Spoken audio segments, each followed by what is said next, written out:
do not know how many more or how many millions of dogs needs to be sacrificed for that bowl of dog meat soup. There's still people eating, despite the fact that 1 out of 4 households here in Korea owns pet.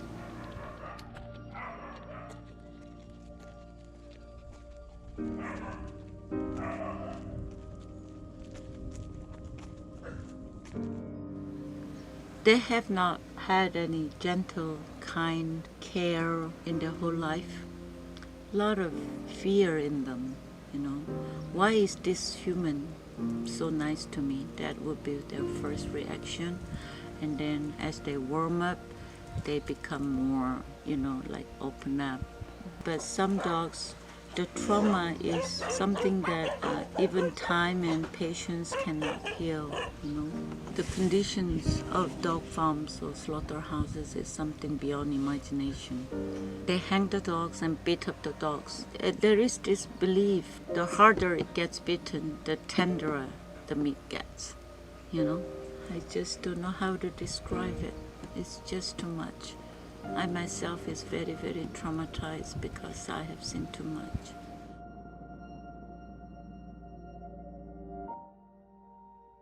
So all we could do is to try to raise awareness and educate the people. Our bus ad campaign, please do not eat me. You know, dogs are family, not food. That's the message that we're trying to get across to the public. And these two cuties were rescued from a dog meat slaughterhouse, and they're going to be going to the U.S. to be adopted and finally get the loving forever homes that they deserve. Isn't that right?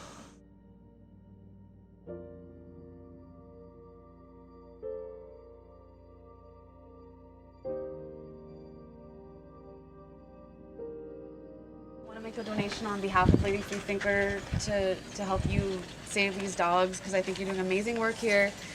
So I just want to give you a check. Whoa! So that's for you. That's for the dogs. My goodness! Oh no, you know what? I mean, when I opened it, I couldn't believe my eyes. How many zeros there?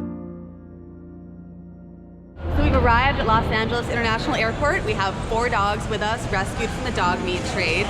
We have Tobias, Charlene, Cheryl, Becca, and all of these dogs are now going to go get good, loving homes and not be killed for dog meat.